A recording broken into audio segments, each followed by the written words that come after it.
I'm making this video, but I really wanted to talk about something different today. I wanted to make a theory, maybe about a past game or something, the kind of stuff I usually do. But I just can't get this 30th anniversary thing off my mind. It's almost here, and while this isn't a predictions video that comes out in like 2 weeks, I wanted to talk about something that, well, is probably on everyone else's minds as well. So, hey, I'm notsoAceTrainer and classic games. It's now or never, right? Let's get into it.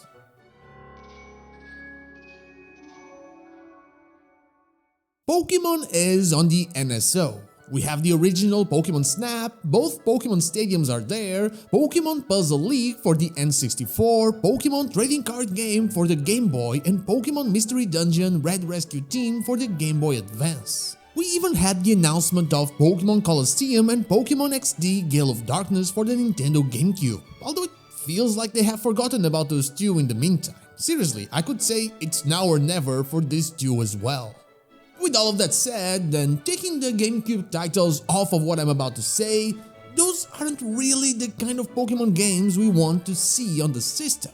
We want the classic titles. We want to once again go from Pokemon Red to Pokemon Fire Red and maybe even Pokemon Green to Pokemon Leaf Green. We want to travel from Johto to Kanto and beat up Maxie and Archie, maybe even both. So all eyes are on the 30th anniversary, and with very good reason.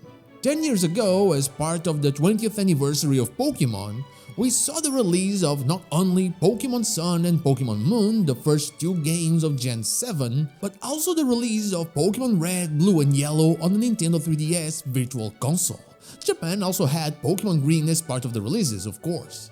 And then in 2017, we saw the release on the Virtual Console for Pokemon Gold and Silver, and in 2018, Pokemon Crystal.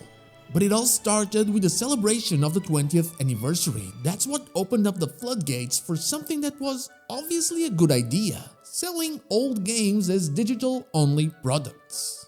This time around, we're celebrating the 30th anniversary of Pokemon, and the current console can and already runs Game Boy Advance titles, so we can just add those to the mix as well. And while we could see them being released post 30th anniversary, so 2027 onward, like with Pokemon Gold, Silver and Crystal in 2017 and 2018, I'd argue that it all has to start in February with Pokemon Day.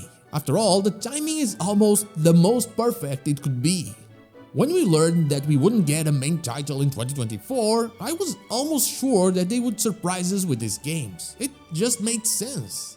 They really want you to keep playing Pokemon at all costs. But they didn't, and so, while we very likely will have Gen 10 this year in like November, I don't think there's a better time for this. Sure, it would be even more perfect if there was nothing like in 2024, but beggars can't really be choosers. Pokemon Day always has a lot of hype around it, with nostalgia at an all-time high. And this time, 30th anniversary, they will play very hard into this. I mean, have you seen the new Pokemon Lego trailer? That is basically saying, don't you remember Pikachu? You do, don't you? And don't you want to give your money to Pikachu? Pokemon has the power to both make children beg their parents for money, while also making those same parents use their money without their children telling them to. And of course, this applies to everyone else as well. It really is a monster that runs on nostalgia.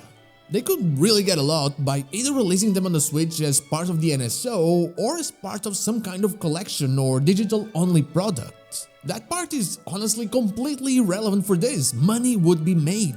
The relevant part is that this will only be this relevant again when the 40th anniversary comes along. I really think that if they don't release at least the Gen 1 titles this year, then they never really planned on doing so, and we've all just been living in some kind of weird fantasy. The games are eternally popular. They're not really long games, and one could easily have fun just chilling with them through the year until the release of Gen 10.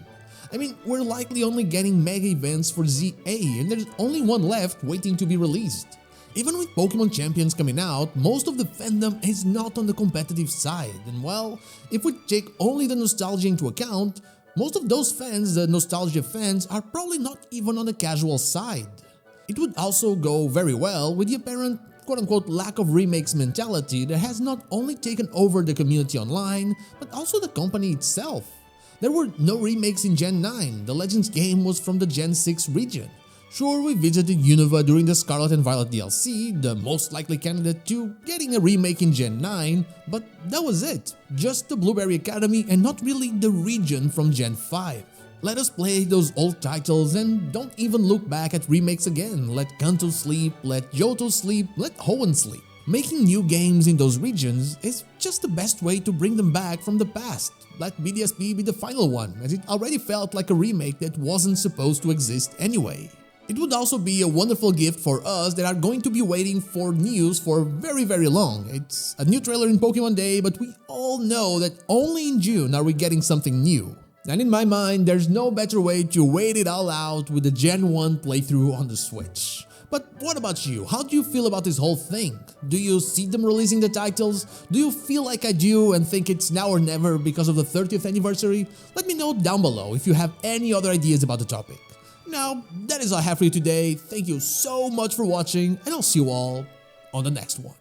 But before I go, I want to thank my YouTube members Dash Plays, Good Old Deo, and Shun Speak, and my Twitch subscribers Zanes222, Anubis Here, the Dr. Joe, and Lazarix for going the extra mile. Thank you so much for all of your support.